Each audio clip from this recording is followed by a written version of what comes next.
नमस्कार, छत्तीसगढ़ अखबार के न्यूज़ रूम से मैं सुनील कुमार आज एक अच्छी खबर लेकर आपके बीच आया हूँ। ऐसा कम होता है, मौके कम आते हैं अच्छी खबर के, लेकिन एक अच्छी खबर है। और दूसरी अच्छी बात यह है कि ये सरकार की तरफ से अच्छी खबर है, सरकार का एक अच्छा फैसला है जो सामने आया है। हुआ यह है कि परसों सुप्रीम कोर्ट में छत्तीसगढ़ सरकार की तरफ से एक हलफनामा दिया गया। ये हलफनामा है हसदेव बचाओ आंदोलन जो चल रहा है, हसदेव के जंगलों को बचाने के लिए एक हसदेव बचाओ आंदोलन चल रहा है वहाँ कि कोयला खदानों के लिए जंगल को और न काटा जाए। ये आंदोलन बरसों से चले आ रहा है, उसको एक राहत मिली है। दूसरा, इस मामले से जुड़े हुए दो और पिटिशनर हैं, बिलासपुर के हाईकोर्ट के वकील हैं सुदीप श्रीवास्तव, जो पर्यावरण के कई मामलों को लेकर सुप्रीम कोर्ट तक जाते हैं। ये उनकी भी एक किस्म से जीत है, वो भी इस मामले के कई पिटिशनर्स में से एक हैं। एक और वकील हैं छत्तीसगढ़ के, उनके तरफ से भी एक पिटीशन लगी हुई थी।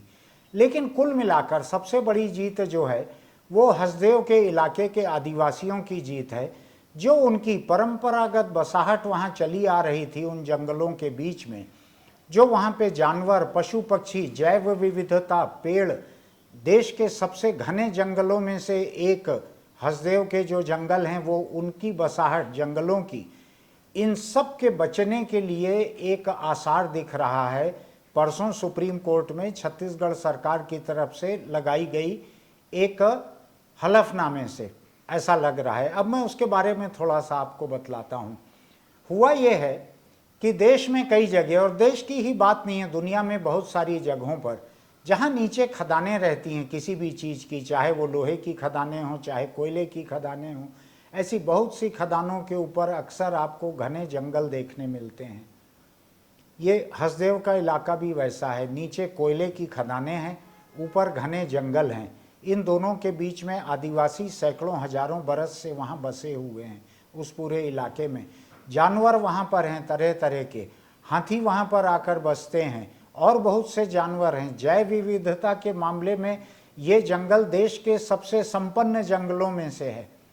वहाँ के आदिवासी कोयला खदानों का विरोध लगातार करते चले आ रहे थे लंबे समय से, लेकिन उनमें से कुछ खदानें राजस्थान सरकार को आवंटित की गई थी और सरकार ने अपनी एक प्रक्रिया के तहत उन खदानों को खोदने का, कोयला निकाल कर सप्लाई करने का काम देश की सबसे बड़ी कंपनी अडानी को दे दिया था।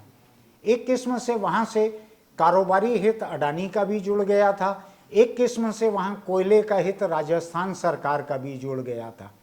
ये चले आ रहा था 2012 से, ये सिलसिला लगातार चले आ रहा था। हम अभी उसके तथ्यों को और जानने की कोशिश करेंगे। मेरे साथ एक जानकार हैं, मैं उनसे 2 मिनट में आपका परिचय कराता हूँ। लेकिन उसके पहले मैं अपनी सामान्य समझ से इस बात को बड़े संक्षिप्त में आपके सामने रखना चाहता हूं कि छत्तीसगढ़ की भूपेश बघेल सरकार, जब ये विपक्ष में कांग्रेस पार्टी थी, उस वक्त इसने लगातार हसदेव बचाओ आंदोलन का साथ दिया। लेकिन सरकार में आने के बाद ऐसा लगा कि सरकार का रुख थोड़ा सा बदल गया है। इसकी कई वजहें हो सकती हैं। इसकी एक वजह यह हो सकती है कि राजस्थान की गहलोत सरकार, जिसके बिजली घर इस कोयले से चलने हैं या चल रहे हैं, वो भी कांग्रेस पार्टी की है। छत्तीसगढ़ की भूपेश सरकार भी कांग्रेस पार्टी की है। तो दोनों मुख्यमंत्री कांग्रेस पार्टी के हैं, तो हो सकता है पार्टी के भीतर कोई तालमेल हो हो सकता है कि देश का सबसे बड़ा कारोबारी अडानी, जिसका प्रभाव क्षेत्र पूरे देश में है और अब तो ऑस्ट्रेलिया में और दुनिया के और कई देशों तक फैला हुआ है, हो सकता है उसका कोई असर रहा हो। मैं उसके ऊपर जाना नहीं चाहता। लेकिन ऐसे मामले में क्या हुआ है इसके बीच में, इसी सरकार के आने के बाद, भूपेश सरकार के आने के बाद, जोगी कांग्रेस के विधायक रहे हुए धर्मजीत सिंह, ये बड़े मुखर विधायक हैं। इन्होंने विधानसभा में एक प्रस्ताव रखा कि हसदेव के इलाके में किसी भी कोयला खदान को न चलने दिया जाए, तमाम कोयला खदानें वहाँ की बंद रखी जाएं। ये उन्होंने एक प्रस्ताव रखा। ये प्रस्ताव सर्वसम्मति से पास हो गया। थोड़ा हैरानी की बात थी, लेकिन सर्वसम्मति से पास हो गया। उसके बाद छत्तीसगढ़ सरकार ने केंद्र सरकार को एक चिट्ठी लिखी कि हमने पहले अपनी तरफ से जो एक मंजूरी दी थी या अनापत्ति दी थी हसदेव के इलाके में कोयला खदानों के लिए, हम उसको वापस लेना चाहते हैं। आप कृपया वो स्वीकृति रद्द करें। हम वो स्वीकृति देना नहीं चाहते हैं, चूँकि हमारे प्रदेश की विधानसभा ने ऐसा प्रस्ताव पारित किया है। ये छत्तीसगढ़ सरकार ने लिख के भेजा। इसके बाद से छत्तीसगढ़ सरकार के ऊपर ये तोहमत भी लग रही थी कि आप केंद्र सरकार को लिख के भेज रहे हो, लेकिन आप खुद यहाँ पे उसको रद्द नहीं कर रहे हो, अपनी भेजी हुई स्वीकृति को। ये विवाद चल रहा था। कई लोग सोशल मीडिया पर ये सवाल उठाते थे कि अगर इस सरकार ने मोदी सरकार से ये अपील की है, चिट्ठी लिखी है कि आप ये स्वीकृति रद्द कर दीजिए क्योंकि हम ये स्वीकृति अपनी वापस ले रहे हैं, तो सरकार खुद अपनी स्वीकृति को खारिज क्यों नहीं करती? ये विवाद चल ही रहा था। इस बीच ये एकदम से नया एफिडेविट आया जो परसों सुप्रीम कोर्ट में छत्तीसगढ़ सरकार के वन विभाग की तरफ से लगाया गया है। ये हलफनामा, ये हलफनामा कहता है, बड़ा दिलचस्प है हलफनामा, ध्यान से सुनिएगा। ये हलफनामा कहता है कि राजस्थान सरकार की जो ज़रूरतें हैं, जो 2 खदानें हसदेव के इलाके में अभी चल रही हैं, जहां से राजस्थान के बिजली घरों को, सरकारी बिजली घरों को कोयला जा रहा है, ये कोयला उन बिजली घरों को अगले 20 साल तक उनकी ज़रूरत को पूरा करेगा। इसलिए हमको और कोई कोयला खदान यहाँ पर नहीं खोलनी है, हम और कोई इजाज़त देना नहीं चाहते और कोई ज़रूरत भी नहीं है।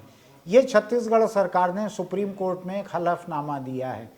ये मेरा मानना है कि ये आंदोलनकारियों की, पिटिशनर्स की एक बड़ी जीत है, बड़ी जीत है। अब जब सरकार ने ही कोर्ट में हलफनामा दे दिया है कि जो 2 खदानें चल रही हैं इनके अलावा किसी की ज़रूरत नहीं है, तो ऐसा हो नहीं सकता कि सरकार इसके बाद इजाज़त दे दे और खदानें खुल जाएं, चालू हो जाएं, क्योंकि सुप्रीम कोर्ट उसके ऊपर खड़े खड़े स्टे दे देगा, ऐसा मेरा मानना है। लेकिन मैं एक बाहरी व्यक्ति हूँ, मैं इस पूरे मामले की बारीकियों को नहीं समझ पा रहा हूँ। इनको समझने के लिए मैंने आमंत्रित किया है यहाँ पे आलोक शुक्ला जी को, जो छत्तीसगढ़ बचाओ आंदोलन के यहाँ के कर्ता धर्ता हैं और हसदेव बचाओ आंदोलन से लगातार जुड़े हुए हैं, और वो नेशनल ग्रीन ट्रिब्यूनल या सुप्रीम कोर्ट या छत्तीसगढ़ हाई कोर्ट या राज्य सरकार, केंद्र सरकार, हर स्तर पर इस आंदोलन को लेकर वो लड़ते रहते हैं। मैंने भारत जोड़ो आंदोलन के दौरान देखा था कि वो राहुल गांधी के साथ चलते चलते भी उनको कुछ समझा रहे थे। जाहिर है कि दोनों के बीच हसदेव एक मुद्दा हो सकता है बात करने का, क्योंकि राहुल गांधी जब विपक्ष में थे छत्तीसगढ़ में जब कांग्रेस विपक्ष में थी, तो राहुल गांधी छत्तीसगढ़ के अपने तमाम नेताओं के साथ हसदेव के इलाके में गए थे। वहाँ जाके उन्होंने वायदा किया था आदिवासियों से कि हम इन खदानों का विरोध करेंगे। लेकिन खैर, आलोक यहाँ पर हैं, वो मुझसे ज़्यादा बड़े जानकार हैं, हम उनसे कुछ मुद्दों को समझना चाहते हैं। आलोक, आपका स्वागत है यहाँ, नमस्ते। शुक्रिया। आपका पिछली बार का इंटरव्यू भी बहुत लोगों ने देखा था, हालांकि उस वक्त हमारे यूट्यूब चैनल के सब्सक्राइबर बड़े कम थे, लेकिन आपके इंटरव्यू को बहुत लोगों ने देखा था। बहुत से लोगों को हसदेव के पूरे मामले की जटिलता उसी इंटरव्यू से पहली बार समझ में आई थी। तो आज ये फिर वैसा ही एक मामला आ खड़ा हुआ है कि ये स्टेट गवर्नमेंट ने जो सुप्रीम कोर्ट में नया हलफनामा दिया है, ये हलफनामा क्या है आलोक, इसको कैसे देखते हैं आप? अगर आपको लगे कि इस हलफनामे की चर्चा के लिए आपको कुछ पुराने संदर्भ भी बतलाने हैं तो आप बेशक बतलाएं उसको। जी, बहुत शुक्रिया एक बार पुनः चर्चा के लिए। और निश्चित तौर पे जो पिछली हमारी बातचीत हुई थी जिसमें विस्तृत हसदेव पे बात हुई थी, उसके बाद ये एक नया डेवलपमेंट है। देखिए, ये जो हलफनामा दिया है छत्तीसगढ़ की सरकार ने सुप्रीम कोर्ट के अंदर, इस हलफनामे में जो बात कही गई है ये वही बात है जो हसदेव के आंदोलन के साथ ही पिछले कई वर्षों से लगातार कह रहे हैं। अच्छा, वो ये कह रहे थे कि जो हसदेव में संचालित कोयला खदान है, उस कोयला खदान के अलावा यहाँ तक कि वो कोयला खदान भी ग्राम सभा की सहमति से ही आगे बढ़नी चाहिए सेकंड फेज, क्योंकि गांव उठना है, घाट बदला। उसके अलावा कोई भी नई कोयला खदान हसदेव में नहीं होनी चाहिए। क्यों नहीं होनी चाहिए? क्योंकि हसदेव एक बहुत ही समृद्ध जैव विविधता से परिपूर्ण वन इलाका है। जैसा आपने कहा कि हाथियों का रहवास है, हसदेव बांगो नदी है जिस नदी से 4 लाख हेक्टेयर जांजगीर में सिंचाई होती है। पूरे मध्य भारत का एक सबसे संवेदनशील प्राकृतिक साल वन का ये इलाका है। यही बात, और हसदेव के आंदोलन के लोग ये भी लगातार कह रहे थे कि जो राजस्थान की कोयला की ज़रूरतें हैं वो हसदेव जैसे इस संवेदनशील इलाके को उजाड़ के क्यों पूरी करना। ऐसी जगह भी कोयला उपलब्ध है जो वन इलाके नहीं है, आप वहाँ से ले सकते हैं। तो जब तक आप दूसरे इलाकों से कोयला लेने की व्यवस्था करते हैं तब तक आपके लिए वहाँ से कोयला है। कोई नई कोयला खदान नहीं होनी चाहिए। इस बात पर लगातार उस आंदोलन को लेके यहाँ तक कि छत्तीसगढ़ की सरकार के द्वारा भी कई तरीके के बयान आए। जब लोग पदयात्रा लेके आए, ये भी कहा गया कि देश की कोयला की ज़रूरतों के लिए हसदेव में खनन जरूरी है। लेकिन अंततः छत्तीसगढ़ की भूपेश सरकार ने अपनी भूल को सुधारा और 2 दिन पहले सुप्रीम कोर्ट में एफिडेविट दिया। उस एफिडेविट में वही शब्द हैं। पहला उन्होंने ये स्वीकार किया कि जो भारत सरकार की एक संस्थान है, भारतीय वन्यजीव संस्थान, जिसने हसदेव पे अध्ययन किया था, और उन्होंने ये कहा था कि हसदेव में यदि खनन होगा तो जो मानव हाथी संघर्ष जो है बहुत बढ़ जाएगा और इस पूरे इलाके को खनन से मुक्त रखा जाए। उस बात को यहाँ पे एफिडेविट में स्वीकार किया गया। अच्छा, माना सरकार, माना। और उन्होंने ये लिखा कि हसदेव में खनन राज्य के हित के लिए नहीं है। अच्छा, ये भारतीय वन्यजीव संस्थान का जिक्र करते हुए उस एफिडेविट में लिखा गया। दूसरी उस एफिडेविट में जो महत्वपूर्ण बात है वो जो आपने शुरुआत में कहा कि एक वरिष्ठ जो विधायक हैं धर्मजीत सिंह जी, जिन्होंने विधानसभा में संकल्प लाया था, शासकीय संकल्प, कि हसदेव में कोई जितने भी कोल ब्लॉक हैं उनको निरस्त किया जाए आवंटन को, उसका भी जिक्र किया गया कि उस प्रस्ताव के चलते हुए हसदेव में कोई खनन नहीं होना चाहिए। और अंत में उस एफिडेविट में ये भी स्वीकार किया गया कि जो राजस्थान के पावर प्लांट हैं, जो 4320 मेगावाट के जो पावर प्लांट हैं जिनके लिए हसदेव से कोयला जाना है, उनको चलाने के लिए जो पलसा ईस्ट केतेवासन जो अभी 2 खदान चल रहे हैं, उनका कोयला अगले 20 सालों के लिए पूरा है।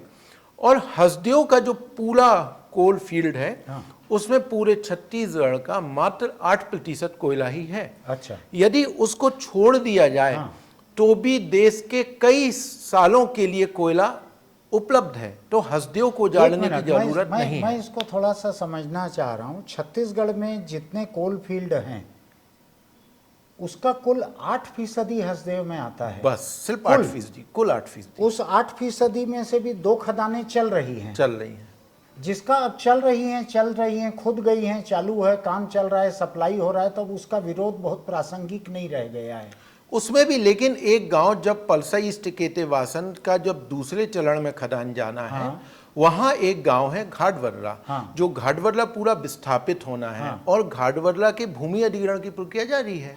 और 5वीं अनुसूचित इलाकों में वो गांव में ग्राम सभा की सहमति आपको लेनी है। उस पे कई विवाद हुए हैं। जब गांव ने कहा कि हमने कोई स्वीकृति नहीं दी है तो एक अलग मुद्दा है।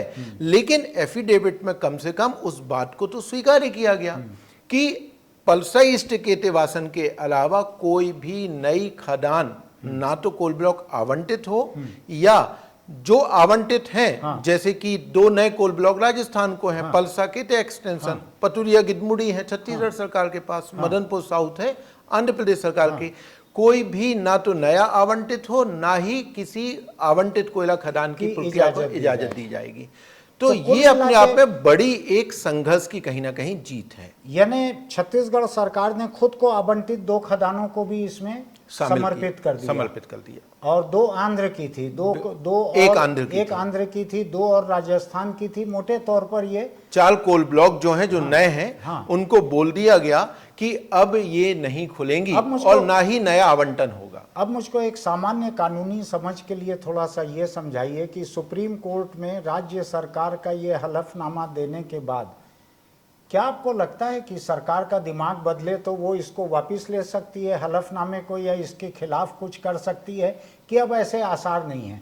देखिए, छत्तीसगढ़ सरकार के जो हलफनामा गया है, ये सिर्फ हलफनामे का सवाल नहीं है, ये राजनीतिक प्रतिबद्धता का सवाल है।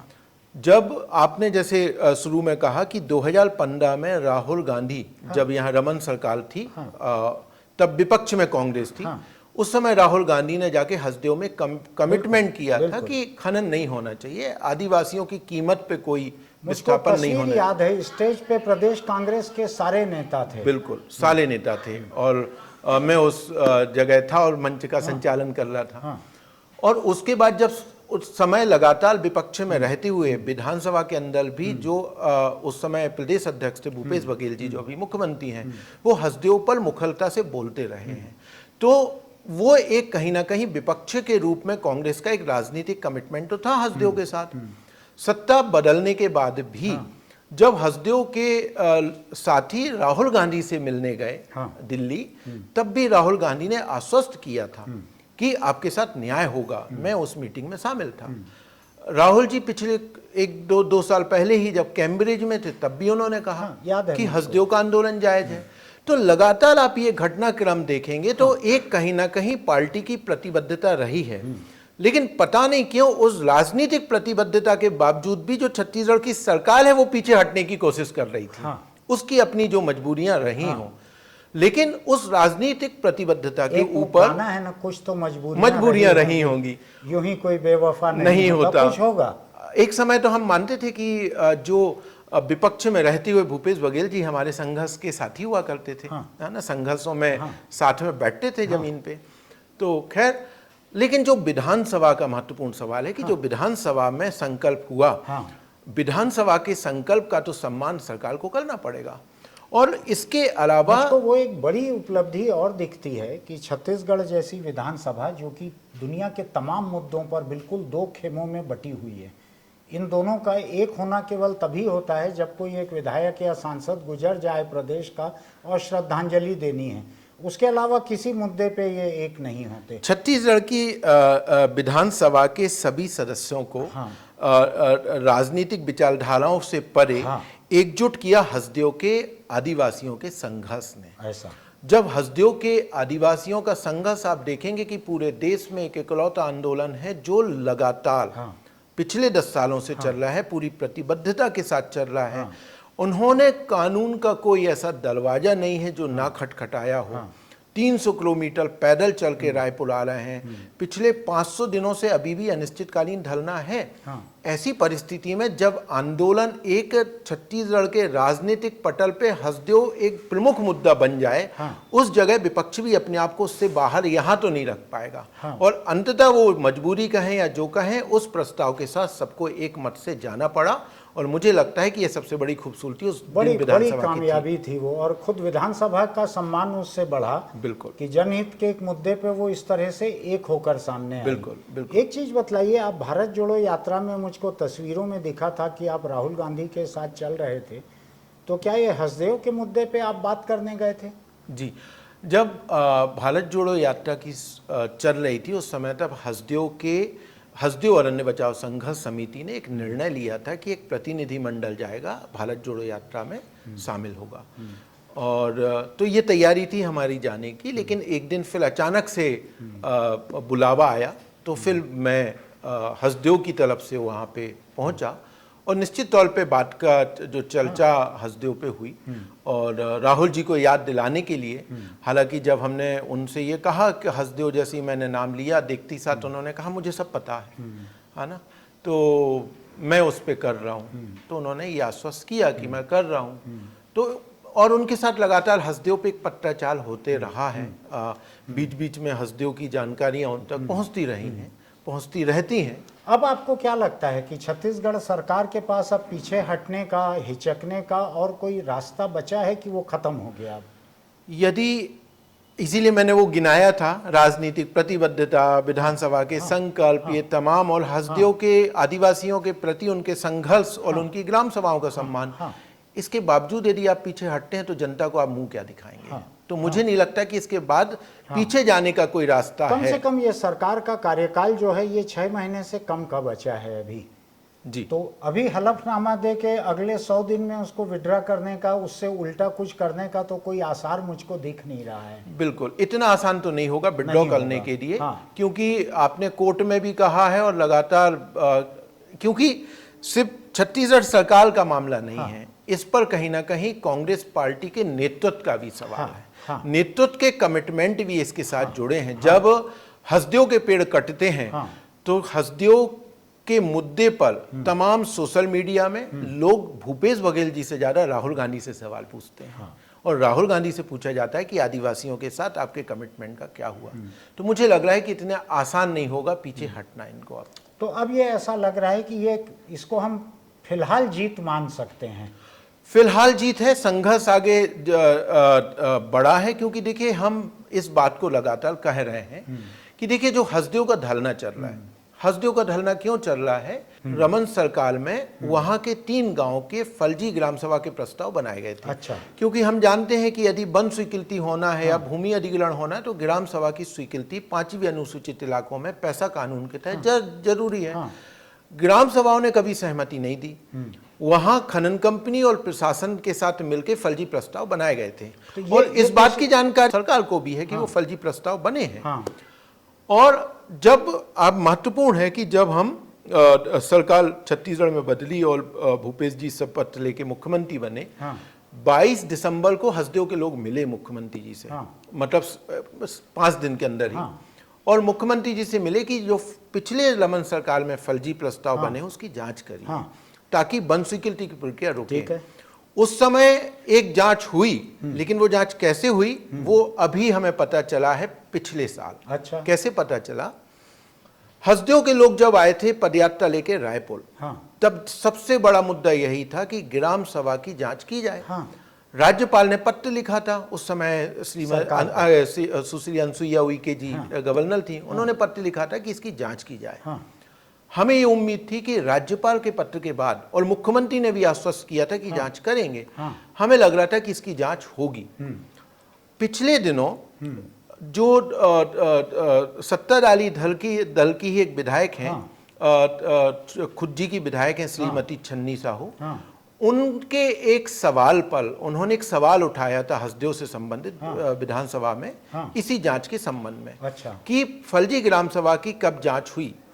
उस जवाब जो उसके सवाल के उसमें जवाब आया, तब एक पता ये चला कि जब मुख्यमंत्री जी से पहली बार हसदियों के लोग मिले थे दिसंबर 2018 में, तब उस आवेदन पे वहां के एसडीएम ने जांच की थी। अच्छा। जांच क्या थी? जिस पंचायत सचिव ने फर्जी प्रस्ताव किया था, उसी पंचायत सचिव का शपथ पत्र ले लिया गया कि ग्राम सभा सही है। बहुत बढ़िया। ना गांव के किसी व्यक्ति का बयान हुआ, ना सरपंच का बयान हुआ, कोई बयान नहीं हुए। अच्छा। और आप विश्वास करेंगे, उसी जांच रिपोर्ट के आधार पे पलसा खदान की वन स्वीकृति हो गई। और अभी तक लगातार ये कहा जाता रहा है कि जांच तो हो गई, जबकि राज्यपाल के आदेश के बावजूद भी आज तक उसकी विधिवत जांच नहीं हुई। तो हमारा ये कहना है, ये आपका कहना है कि अजमल कसाब का एक हलफनामा ले लिया और कह दिया गया कि नहीं, मुंबई हमले नहीं हुए थे, ऐसा? बिल्कुल। तो हम यही कह रहे हैं, अभी भी जो मुद्दा है कि आपने हलफनामा में तो स्वीकार कर लिया कि कोई नई खदान नहीं होनी चाहिए। तो जब आपने स्वीकार कर लिया है और राज्य सरकार के अधिकार क्षेत्र में है वन स्वीकृति को निरस्त करना, तो आप उस फर्जी ग्राम सभा जिसकी जांच चाहे तो आप करवा दीजिए, उसकी जांच करवा लीजिए, जांच करके आप वन स्वीकृति को वापस ले लीजिए। आप वापस ले लेंगे, कल लोग आंदोलन अपना कहीं ना कहीं पलसा के खिलाफ जो चल रहा है वापस लेंगे। तो सवाल है कि जो एफिडेविट में जो शपथ पत्र में बातें लिखी हैं, उनको जमीन पे भी धरातल पे उतारने का काम अब भूपेश सरकार को करना पड़ेगा। ऐसा ये उनके पास चुनौती है। अभी चुनाव चूंकि सामने है, बिल्कुल, तो उसके पहले क्योंकि जब तक जमीन पे वो नहीं होगा, ठीक है, कागजों में आपने कोर्ट में दे दिया, तब तक आंदोलन विड्रॉ नहीं होने वाला, वरना ये कार्यकाल निकल जाएगा और आंदोलन जारी रहेगा। और इतिहास में दर्ज होगा कि उनके समर्थन के बाद जो आंदोलन चल रहा था, समर्थन के साथ जो चल रहा था, वो उनके पूरे कार्यकाल चलते रहा। बिल्कुल। और बंद नहीं हुआ, ऐसा दर्ज होगा। बिल्कुल। 2019 से ही हसदियों का आंदोलन लगातार सतत चल रहा है। और दुख इसी बात का है, वो खुद साथ में थे। और 5 सालों से लोगों के लगातार चिल्लाने के बाद एक फर्जी ग्राम सभा की एक जांच ये सरकार नहीं करवा पाई विधिवत, जो अपने आप में बहुत दुख है। मैं अगर कहूँ इसको सरल शब्दों में समझूं इसको, जैसा स्कूल में कहा जाता है कि इसकी व्याख्या कीजिए संदर्भ सहित, तो मैं उसकी व्याख्या एक करना चाह रहा हूँ।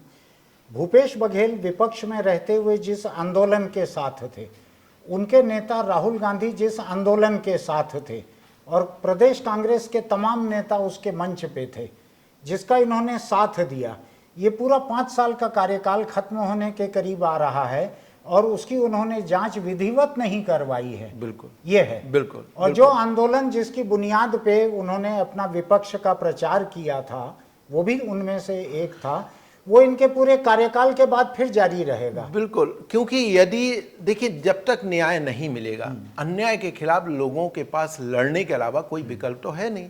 और हम तो ये कह रहे हैं कि देखिए आज जिस एफिडेविट में आपने जिन शब्दों को लिखा है, हाँ। पहले दिन जब सरकार बनी तब से यही कह रहे हैं, यानी जो कथनी है वही करनी हो जाए और कोई नई मांग आप नहीं कर नहीं है, बिल्कुल वही थी, तो ये आंदोलन की नौबत ही नहीं आती। ठीक है आलोक, बहुत बहुत धन्यवाद, आपने इस बात को इतने सरल तरीके से समझाया, उसके लिए शुक्रिया। आपने आलोक शुक्ला जी को सुना, ये हसदेव बचाओ आंदोलन से लगातार जुड़े हुए हैं, आपने इनका चेहरा आंदोलन के हर मोर्चे पर देखा होगा। राहुल गांधी से मिलके किस तरह से उनके प्रभाव का उपयोग किया जा सकता है, कहाँ अदालत तक जाया जा सकता है, वहाँ ये गए। और राज्य सरकार ने जो हलफनामा सुप्रीम कोर्ट में परसों दिया है वो छोटी बात नहीं है, मेरे हिसाब से वो बहुत बड़ी बात है। वो बात जो है सुदीप श्रीवास्तव की जीत है, एक एडवोकेट सोनी है अंबिकापुर के, उनकी जीत है, आलोक शुक्ला की जीत है, ये धर्मजीत की जीत है, और ये पूरी की पूरे छत्तीसगढ़ विधानसभा की भी जीत है, जिसने एक मत होकर ये प्रस्ताव पारित किया था। और सबसे बड़ी जीत हसदेव के इलाके के आदिवासियों की है, वहाँ के पशु पक्षियों की है, वहाँ के जंगलों की है, वहाँ के बायोडाइवर्सिटी की है, कि फ़िलहाल ऐसा लगता है कि ये जीत है, ये फ़िलहाल फतेह है, ये फ़िलहाल उनके ऊपर से टला हुआ खतरा दिख रहा है। अगर फिर ये खतरा दोबारा मंडराएगा, सब लोग फिर उनके साथ खड़े होंगे।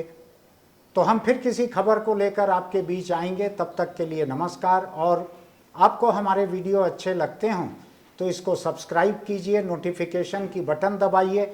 और चलते चलते मैं आपको याद दिलाना चाहता हूं, अगर आप दुपहिया चलाते हैं तो हेलमेट लगा कर ही चलिए, अगर आप चौपहिए में चलते हैं तो सीट बेल्ट लगा कर चलिए। हम चाहते हैं कि आप बरस दर बरस हमारे साथ बने रहें।